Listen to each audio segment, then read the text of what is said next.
Good afternoon and welcome to The Nation. I'm Tamina Kausji at our studios in Bernama. It's Wednesday, the 9th of November.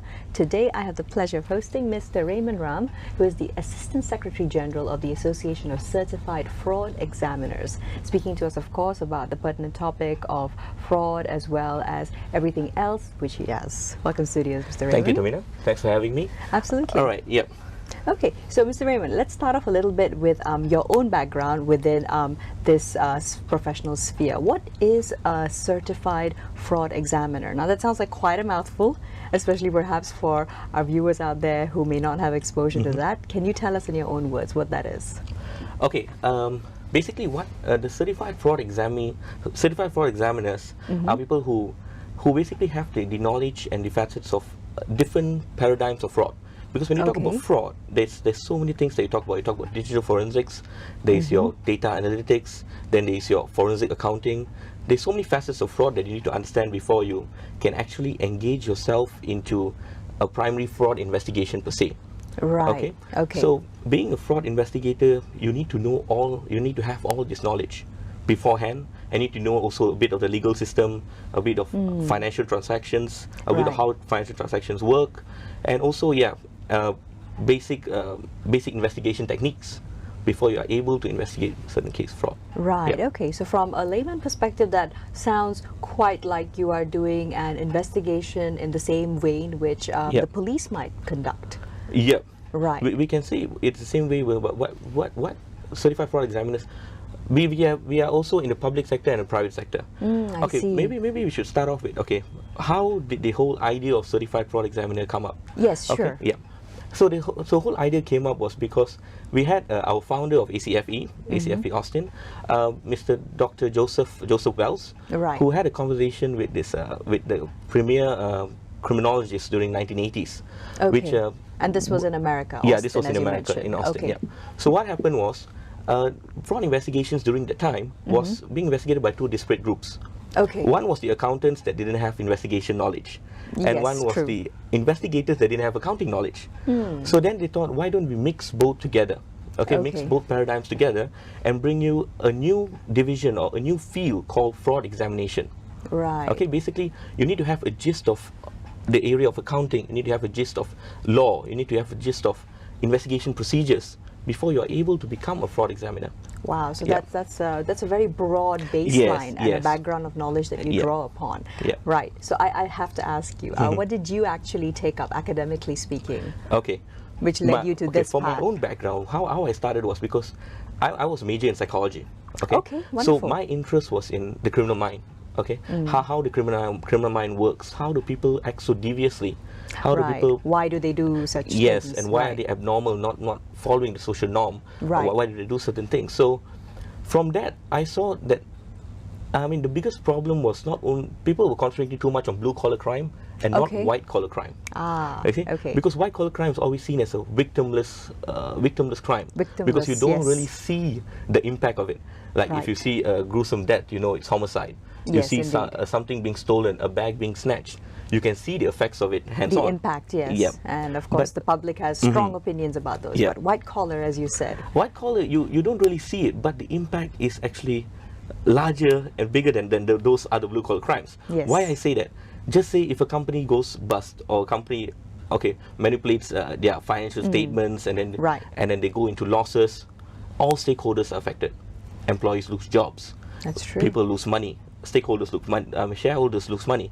And then you have, the brand goes down, and a lot of people are affected, and this contributes further to our economic climate now. Right. So, True enough. So basically, coming back to yourself and your professional interests. So from a degree in psychology, how does one move into the ACFE, or the Association of Certified Fraud Examiners? As for myself, when I did my psychology degree, I came across this course of a master's in economic crime, which was offered in one of our local universities here. Right. Yeah. So when I took up that course, it gave me a gist of every area that I need to know. So a gist of investigation procedure, a gist of anti-money laundering per se, a gist of digital forensics, a gist of data mining. Right. So all these gave me different ideas, so how to proceed. And with that, when we were doing the course, we were also introduced to ACFE. I see, Yeah. right. And ACFE being the premier and the largest anti-fraud organization in the world now, they provide training and education, and they support fraud examiners in a way that for our career development, our education, it adds value to ourselves. Right. Yeah. So basically, your certification allows you to practice fraud examining. Yes. Now, could you tell us a little bit about the history and the background of the ACFE within Malaysia? Okay, within Malaysia. Okay, ACFE is obviously the HQ is in Austin. We have Yes. over 80,000 members worldwide. Wow. Okay, and then we have about 106. I mean, these members consist of 160 different countries. Right. Yeah, Okay. So 100 spread across. Spread across with 180 chapters. Because like in the US, when you have big states, they have their own chapters. I see. Yeah. So Okay. Malaysia, we Understood. have one of our chapters, which is Malaysian Association of Certified Fraud Examiners, chapter 112. Okay. Basically, our chapter was the founder of our chapter, Dr. Dato Akbar Sata, Yes. was the one who had the vision of having a chapter in Malaysia, and supporting those local Malaysians that are certified fraud examiners, to connect them Right. to Austin, give them a platform to network, and give them various tools and access to conferences, probably tea talks for us to mix, mingle, get to know each other, discuss daily work, and discuss their cases and things like that. So Yeah, share basically- perspectives basically. Yeah, so to right. develop the Malaysian anti-fraud paradigm. So, Right. yeah. Okay, that's excellent. And how long has the MACFE Chapter 122 been around? It's been around since 2003. Right. We've been growing exponentially actually this couple of years. And our council members, because all our council members are practitioners in different fields. Right. Yeah. So we have council members who are full-time with the law enforcement. Some of them money laundering experts in the banks. Some of them from compliance. Some of them who are digital forensics and data analytics experts. Right. So and when you bring them all together, we get a different perspective every time we meet. You and see? it's a huge collective Yes. of like-minded individuals. Yes, true. Right. Now yourself, Mr. Raymond, as Assistant Secretary General, Yep. are you full-time within the fraud examining field, or do you also maintain a separate career path for yourself? For myself, the ACFE for me is on voluntary basis, because Right. 50% of the time, if I'm not investigating fraud, Right. I'm passionate about spreading the awareness and getting people to know about fraud. Right, okay. Okay. So I have I'm currently attached to Raymon Group of companies. I see. With my Right. mentor and managing principal, Dato Ravindra Kumar Nathan. We have started the forensics division within. Right. That's where we have also partnered with ACFE to help them out to conduct trainings and manage their fraud awareness programs throughout the country. Right, Yep. I see. So that's how it works. So you are basically involved in not just the execution, Yes. but also the awareness Yes, aspect. yes. Okay, great. And how does one, let's say if you've got somebody out there in the audience right now watching and they're thinking, right, this sounds like something that I might be able to do professionally. Yep. So how does one get started on the path to becoming a certified fraud examiner? Okay. Certified fraud examiners basically they originate from different fields. You can be from the accounting field. You can That's be an right. auditor. You can be from the law enforcement. You can be, basically anyone who's in charge of fraud prevention, detection, and deterrence. Right. So what would they have to do is, I would highly recommend them to take the CFE program, which is a prep course online. You got to Right. sign up online, and basically they will weigh your qualification and your years of experience in investigation I before see. being able to qualify to take the exam. When you take the exam, there's 4 modules you'll have to pass. Okay. There's fraud prevention and deterrence, there's financial statement fraud, investigation, and law.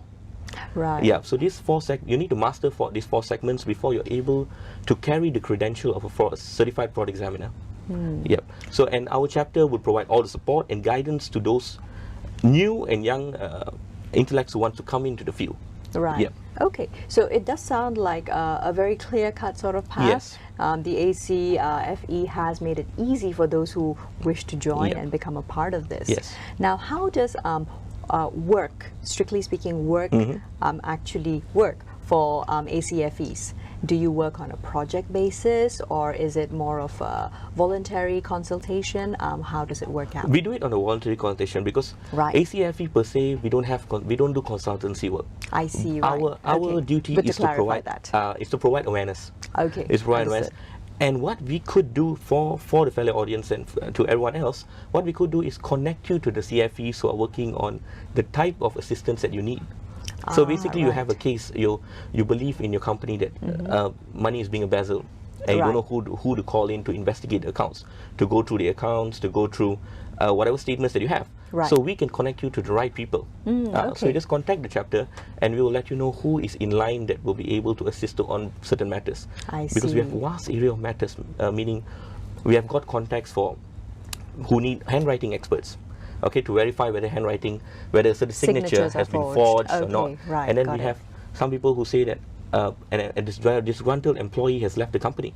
And when they left the company, they destroyed the computers, they destroyed all the hard drives, certain documents. Documents and things like that. And these documents need to be retrieved. Naturally. Yes. So we can connect you to data recovery experts.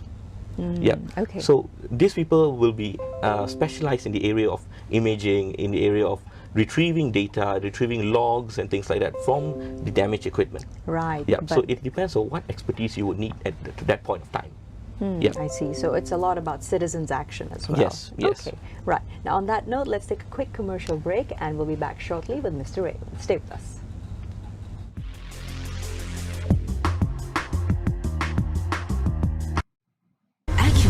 Legitimate and packed with information.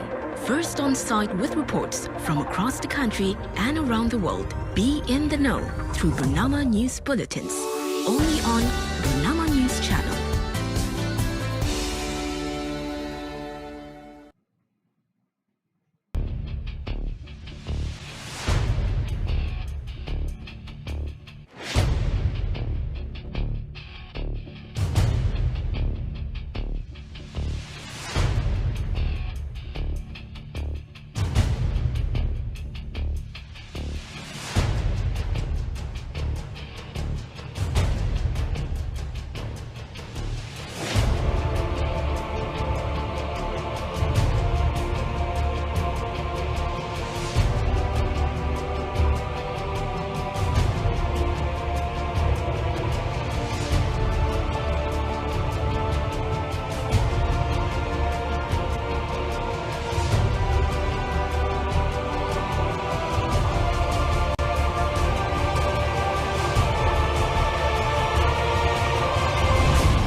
Kerjasama serumpun antara TV dan Bernama News Channel memaparkan isu semasa, budaya dan warisan Malaysia Indonesia. Saksikan Salam dari Jakarta setiap Sabtu 9.30 malam hanya di Bernama News Channel.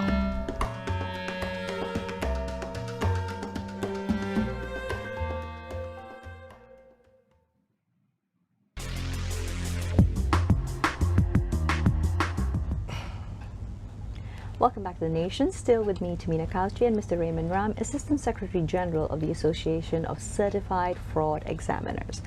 Now, Mr. Raymon, so we were speaking a little bit about the different roles that ACFEs take on, right? So let's say once an individual has qualified themselves as a certified fraud examiner or a CFE, as we can refer to it, what would be the benefits towards yourself as a professional from becoming a member of the ACFE?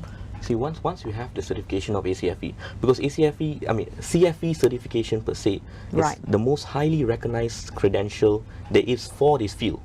Okay, at the moment.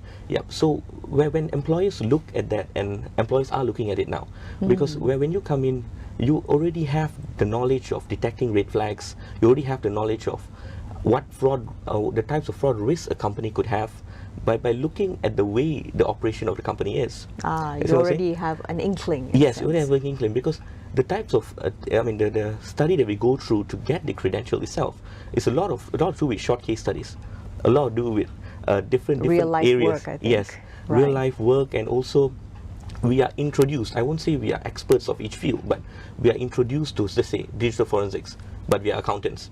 So we would know what digital forensic experts would do.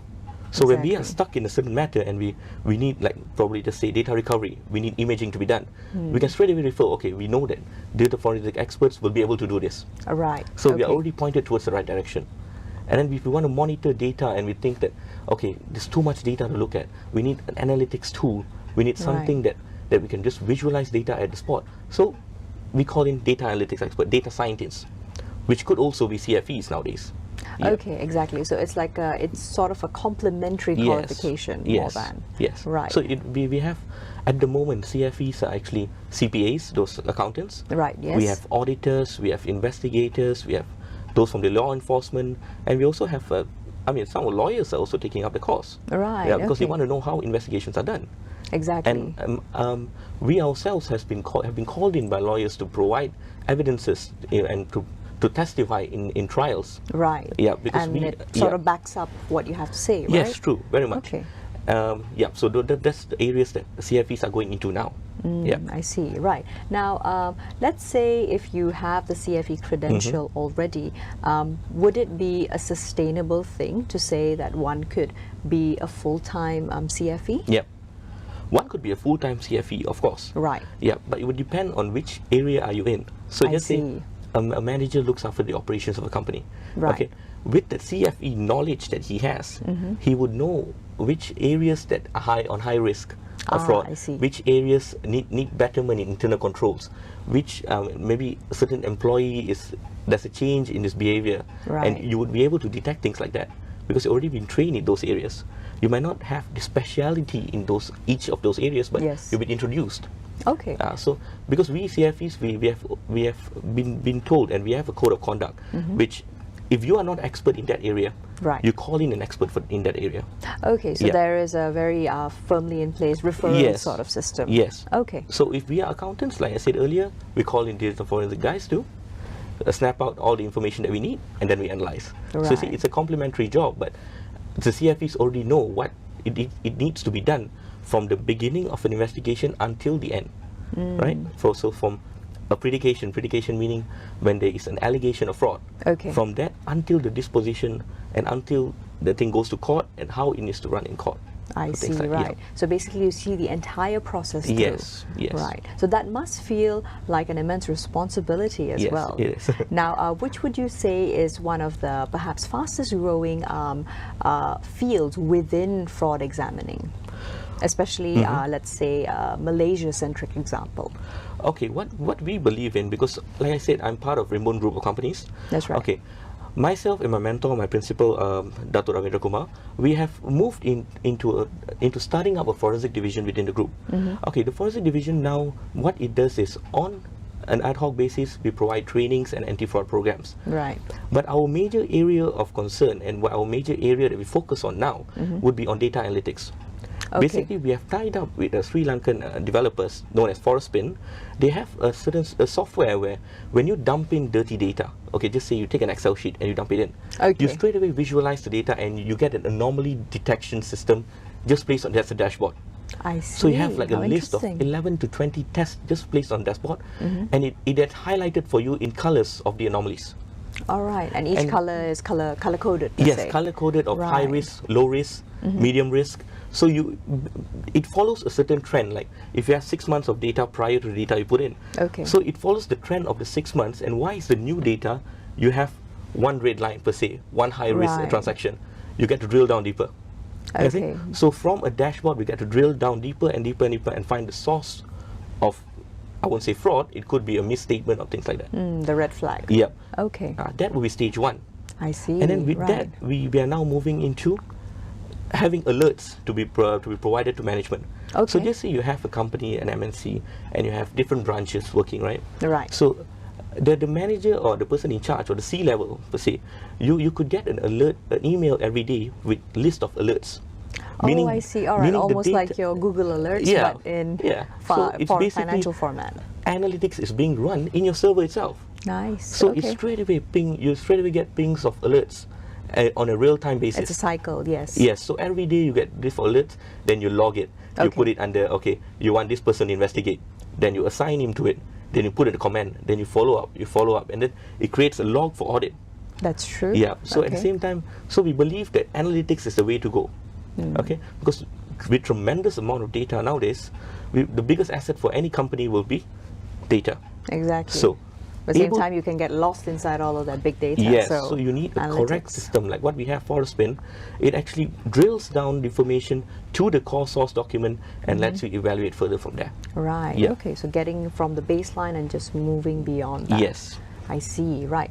Now, to speak about the MACFE. Now, the role of the Malaysian Association of Certified Fraud Examiners. So as you mentioned, they've been established in 2003, and they're growing exponentially. Yes. How much does membership stand at the moment? Membership per se, we have about below 100 at the moment. Right. Okay. These are full-time members, because we also have different types of member classification. We have associate members who are not CFEs yet. That means they are planning to take the exam. I see. Right. So they can actually come in and still access the information. They can still access the tools that we have, access newsletters and things like that. But they are not full members yet. Some are members. Members meaning they are full CFEs. Okay. So they are members with HQ Austin, and then they register with us. Right. So, and they have a monthly fee. Yearly fee with it. Sorry. And this fee would fund our training programs. Okay. Our tea talks, our networking sessions. That's right. And also create new tools that can be used online. So like we also have a quick risk assessment tool. Okay. So basically you just go in, you answer a couple of questions in the website itself. It tells you which business sector is on low risk, medium risk and high risk. I see. Right. So meaning the vulnerability to fraud. Right? So from there, examiners could drill in deeper, look in deeper and think about how could we enhance internal controls in that areas. Right. How do we should invest more in those areas compared to the others. So things like that, yeah. Right, sort of like you basically look through systems to try and find out how best to bring about checks and balances. Yes. Okay, right. Now that's such an interesting thing, and I think that Malaysia especially is primed for this, especially in the current economic climate, as you mentioned. Now definitely economics play a huge part in whether or not fraud examination is seen as successful or visible. Definitely. Right? Okay, now what would you say is the objective overall of the MACFE?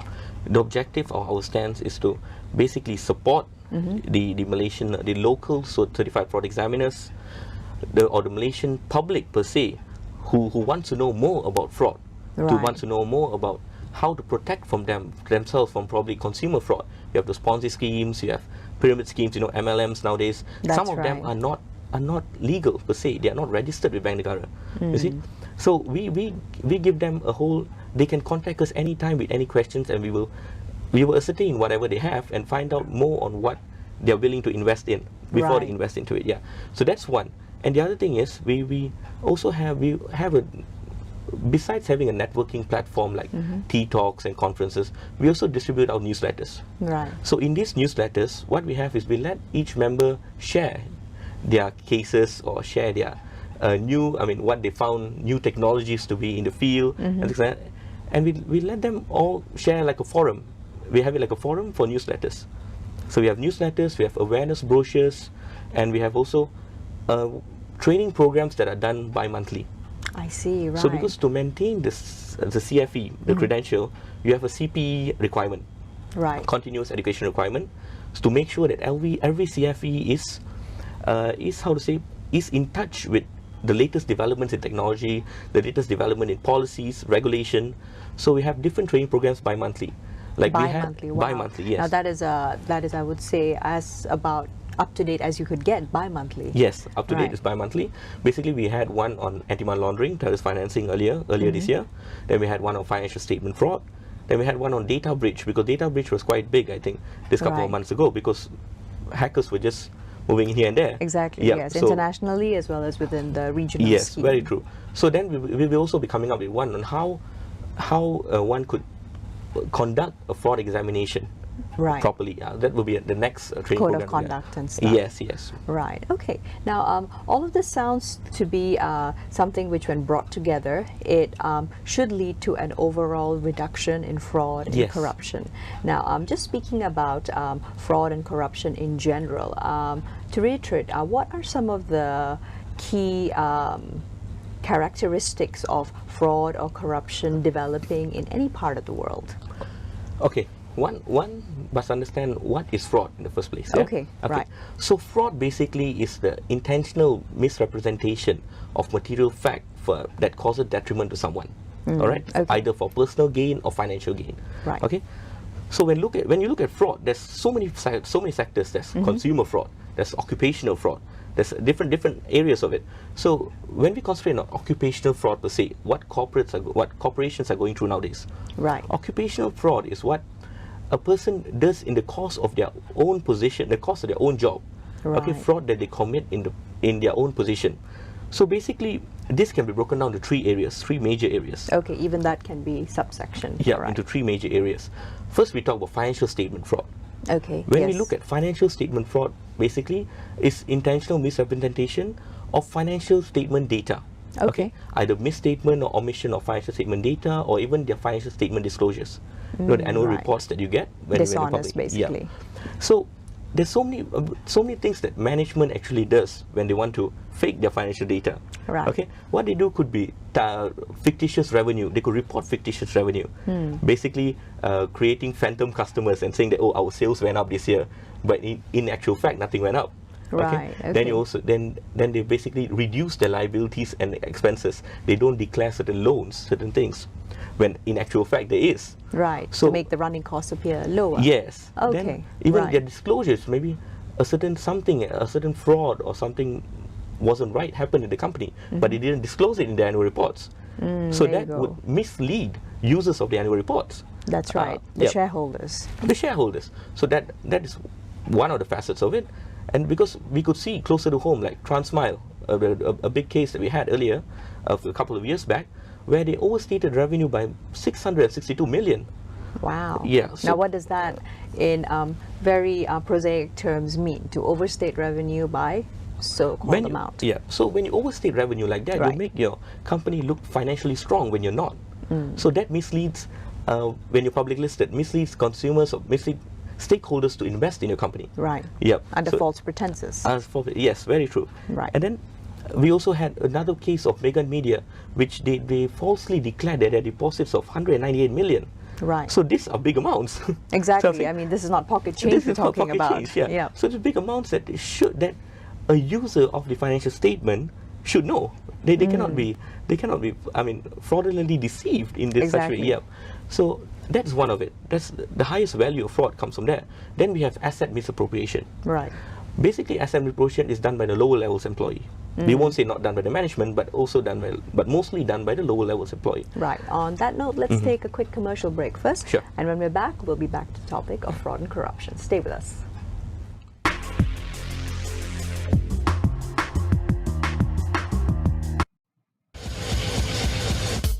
Brings you the latest in current affairs, lifestyle and entertainment, as well as one-on-one discussions with fascinating personalities.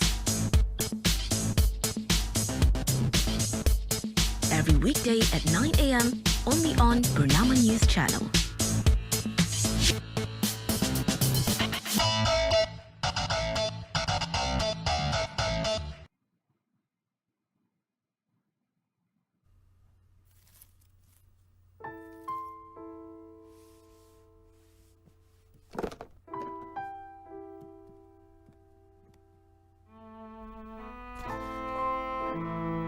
My precious little Nita, why did you leave me?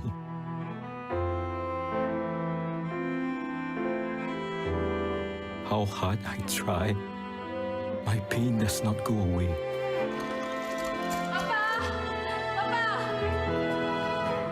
My child has become a victim because of me.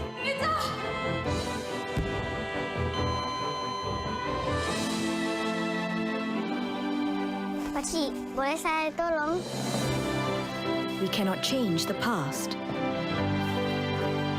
but we can protect our future if we act now.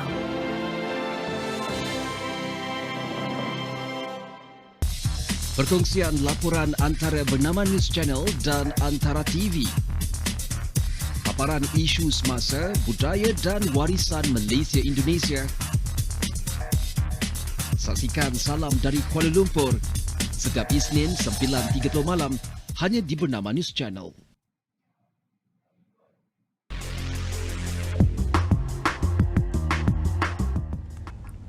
Welcome back to The Nation. Still with me, Tamina, and Mr. Raymon Ram, speaking about fraud and corruption. Now, Mr. Raymond, so as you were saying, there are several different types of fraud, even within the occupational fraud, and you were telling us a little bit about the types of them. Could you please further elaborate? Okay, yeah. So when we go, okay, there's three types of it: financial statement fraud, asset misappropriation, and corruption. Okay, so moving into asset misappropriation per se, this is done by lower level employees, and it could be cash or other probably inventories or assets. Okay, basically misusing these resources of the company that was supposed to be used in different manner. I see, right. Example of it would be there's also there's skimming. Skimming is basically when the cash comes in before it's been recorded on your books. Right. You take it away. Okay. So it's harder to detect through audit when it comes to skimming. Then you also have on-books fraud when it's already in your accounts, but the cash ain't there. It's stolen or embezzled by an employee. Right, okay? right. So these are two major factors under asset misappropriation. Okay, because when looking at an example like Tyco is an American company that the founder and CEO actually declared loans to himself, and actually declared loans and bonuses to himself with shareholder funds. Yeah, and this was not declared, but because he thought that he could, because the economy was good at that time. Okay. But when it crashed, he didn't know how to put the money back. He thought he could put it back in the next period, but he couldn't. Right, so there was that gaping. Yeah. Yes, the void that should not have been there in the first the place. void should not be there, so he got caught. If not, I'm sure many companies are doing it. Okay, Right. I'm not generalizing, but when we look at, because our ACFE, we have a survey done, which is the report to the nations every 2 years. Okay, the survey done shows that in many regions, different companies, it is being done, but it's not being reported. Even if it's being reported, it's being swept under the carpet. Right. Yeah, because so underreported in a sense. So no one wants no one wants to know that your company, there's fraud in your company, or no one would invest in your company and you won't get loans, and no one will believe in your product, right? Exactly. If there's fraud in your company. Yeah. So looking at the third factor would be corruption. Yes, that's right. Corruption is another big deal that we see in the news all the time of alleged corruption and things like that. But focusing towards corporate corruption. What is corporate corruption?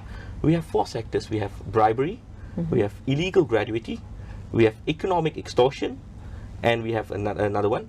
Bribery, extortion. So what happens is, bribery is basically giving or taking anything of value to influence another person's decision. Right, okay, of course. That would be bribery. Then you have your economic extortion. Why we say economic extortion is because you actually extort a person out of to get the decision your way.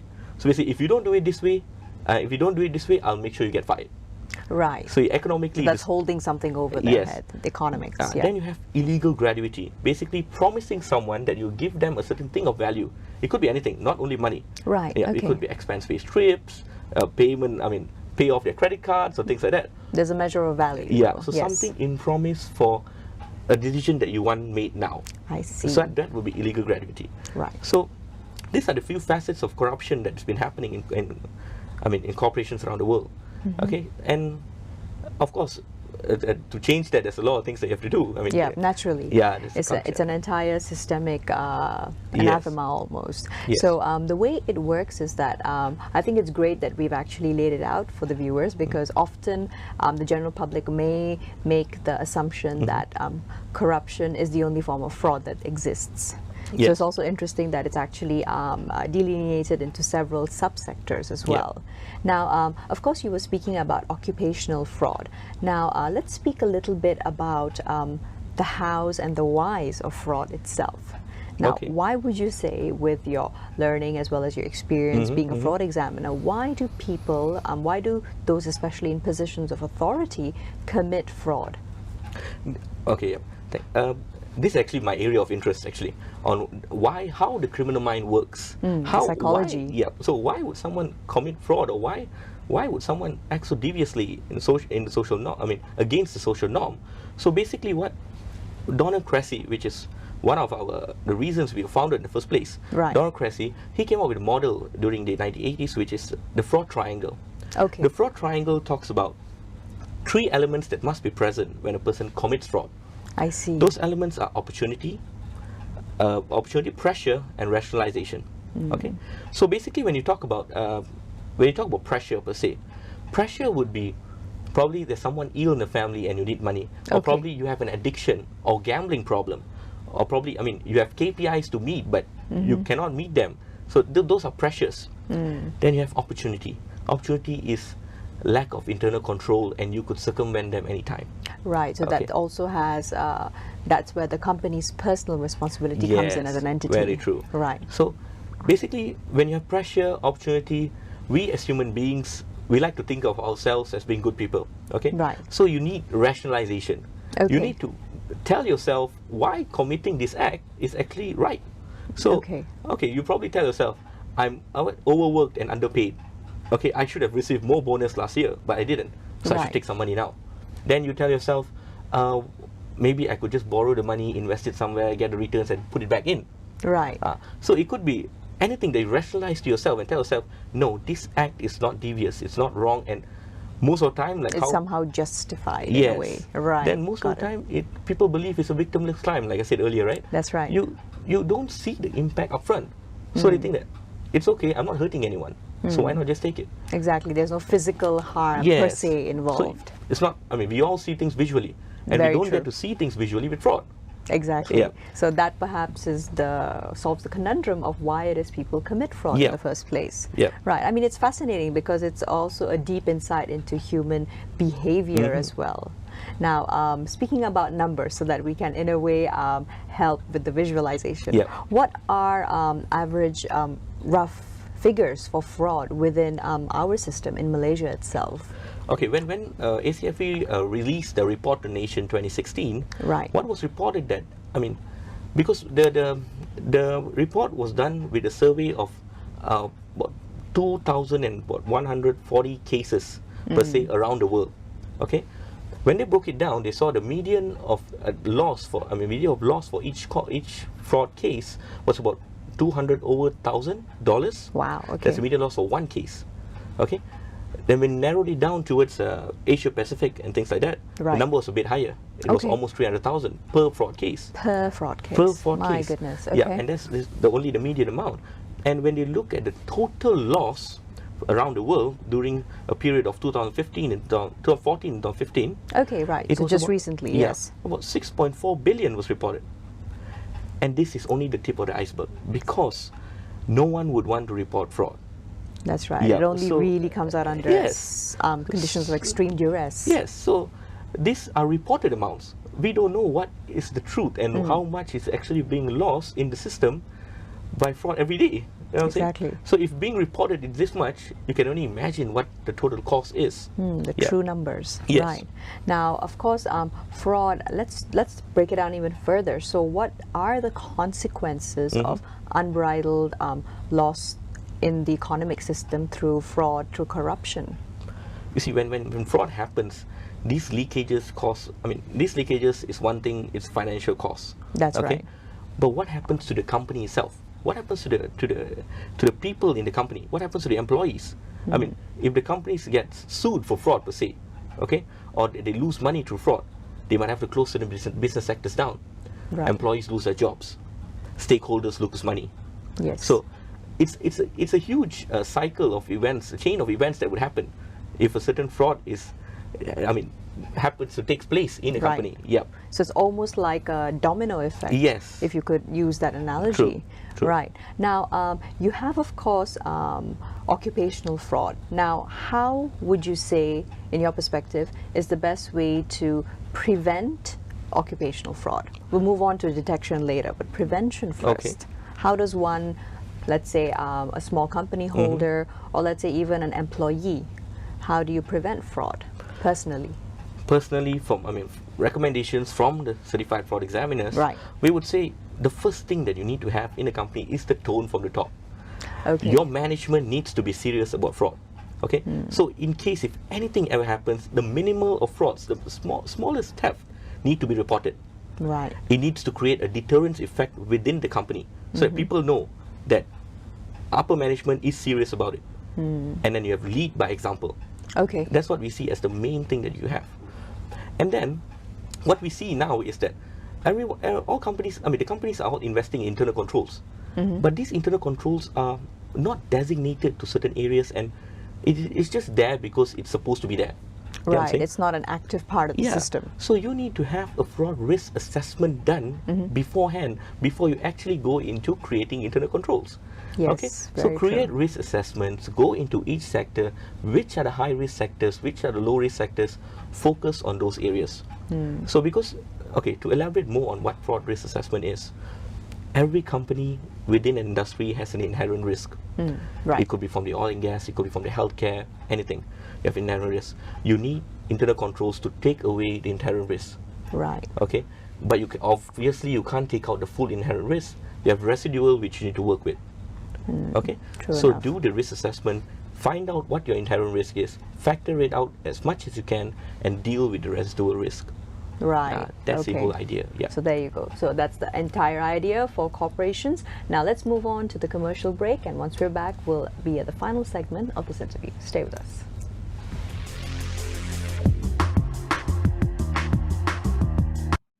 Berita dan informasi sahih, tepat, mantap. Pertama di lokasi, dari segenap pelusuk negara. Saksikan buletin bernama hanya di Bernama News Channel.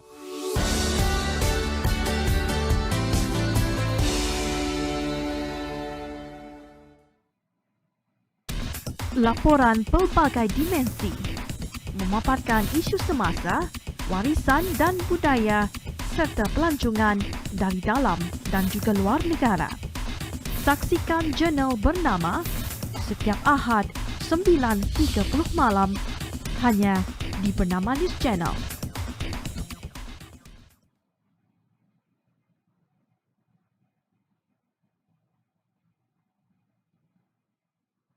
Siapakah nama anda, alamat, nombor kad pengenalan? Data peribadi meliputi maklumat asas dan juga rekod perubatan dan tahap kesihatan. Namun, sedarkah anda maklumat ini boleh memerangkap diri jika jatuh ke tangan orang yang tidak sepatutnya? Akta Pelindungan Data Peribadi diwujudkan demi melindungi data peribadi anda daripada disalahguna oleh pihak tertentu dalam transaksi komersial. Accurate, legitimate, and packed with information. First on site with reports from across the country and around the world. Be in the know through Bernama News Bulletins. Only on Bernama News Channel.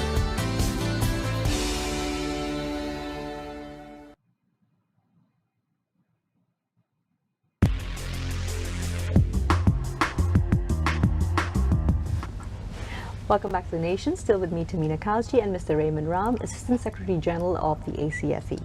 So, Mr. Ram, as we were saying, now within fraud, of course, there is occupational fraud, and we were speaking a little bit about how corporations can help prevent this. Yes. Yes. Okay. A few more things that corporations could do would be, the most importantly, education. Okay. You need to invest in education, in training. Employees need to know what fraud red flags are. Right. They need to know your compliance. They need to know the regulation. They need to know what not to do, and also if something's happening, how to detect it. Okay, exactly. Yeah. What So- to do and actually how to deal with it, True. right? So if something crosses your desk, you should know at least what the basic red flags are. You can't, if something crosses your desk and it's there and you can't see it, so that's a bad investment by the company in the training. I'll say. True. So yeah. So and an extension to that, you need to give them the channel to actually report fraud. Right. Okay, this comes in with a whistleblower program. Okay, whistleblower program needs to be done in a very you need to do it in a way it's because it's very sensitive. Okay, and Naturally, yes. so it needs to be anonymous. In an anonymous way, that you need to give them a channel for them to call directly. But we call them a sponsor of a company. Call them Right. directly to inform them the tips that they have. Because according to all our reports to Nation, most of the time fraud is detected through tips. Right. It's just one person blowing the whistle saying that, you know what, this thing ain't right. And then we Now- can investigate deeper. Because we don't go in unless there is that predication. Exactly. Yeah. You wouldn't know to go in unless that because first step's taken. they are on the ground. Exactly. They are basically on the ground, so you guys need to, I won't say brave enough, but you need to be able to measure your conscience and just go into it and just report. Yep. Right. Now, the Whistleblower Act itself, within the current framing of the Constitution, what does it provide for? Just so we can run through it. Okay. The Whistleblower Act provides protection for those who actually reports in public listed, GLCs, public listed companies, etc. But there's many areas of criteria that you need to look at before a person is being protected. So my recommendation to corporates out there would be to have an anonymous hotline, and also change the whole mindset of a whistleblower being a snitch. Whistleblower is not a snitch. A whistleblower actually cares about the betterment of the company. Yes. Okay. Drawing attention to what is not ethical. What is not ethical, what is not right, what is not going to bring you down. I mean, if they don't report something like that, it could really be disastrous to the company. Exactly. So the whole mindset, the culture, the tone at the top need to change. In that sense, that's how the whistleblower program can actually work. That's right. Now, speaking, of course, about the top-down effect, so how can organizations, not just Malaysian, but organizations everywhere, engender a process whereby the upper echelons of bureaucracy especially are more accountable? Because if the change doesn't start from the top, it's going to be very difficult to make sure it trickles down. Yep. You see, basically in Malaysia at the moment, we don't have the thing about corporate criminal liability, which we have in the US. Okay. So I won't say, I mean, some of the time, some cases directors get away. Okay, some cases the management don't get the punitive measures that they're supposed to get. Okay? Exactly. And then the company takes the beating and they go into another segment of the industry and open up another company and do the same thing. Exactly. And it just goes on and on. So what I think our minister, Paul Lau, is also doing is he's also trying to implement corporate criminal liability here. So, but that's still in discussion in the parliament and see how things goes from there. Right. Okay, but that is also a very positive note because it shows that there's enough awareness that this is a damaging behavior which needs to be stopped. Yep. Right. Okay. Now, moving on from prevention, aside from the Whistleblower Act, aside from corporate trickle down from the top down, what other measures can be used by, let's say, the average employee, just as a way to sort of wrap up this session? An average employee. Yeah. Number one is the mindset has to change. Right. Okay. Fraud is not a victimless crime. Okay. Okay. It's not a victim crime, and I mean, crime. The biggest crimes are not perpetrated by gangsters or those with tattoos. Biggest crimes are normally perpetrated by those in suits. You need to remember that, and you need to have basic understandings of red flags. You need to know when things are not right. Okay, understand the operations of your business, understand documents that you have, and find out what the basic red flags are. Right. And move from there. Yeah. Okay. I mean, that's, I think, excellent advice for anyone working in any corporation out there. Yeah. All right. So thank you so much for your time today, Mr. Raymond. Thank you. It's been a pleasure. So thank you so much for joining us today on The Nation. I'm Tamina Kausji signing off with Mr. Raymond Ram. We hope you've learned just that little bit more about fraud that we have here on Bernama. Stay with us for the next programming.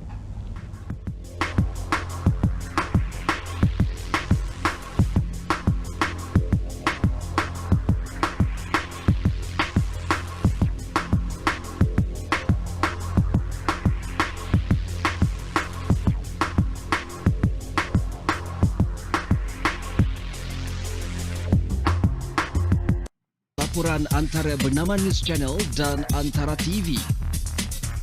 Paparan isu semasa, budaya dan warisan Malaysia Indonesia. Saksikan Salam dari Kuala Lumpur setiap Isnin 9.30 malam hanya di Bernama News Channel.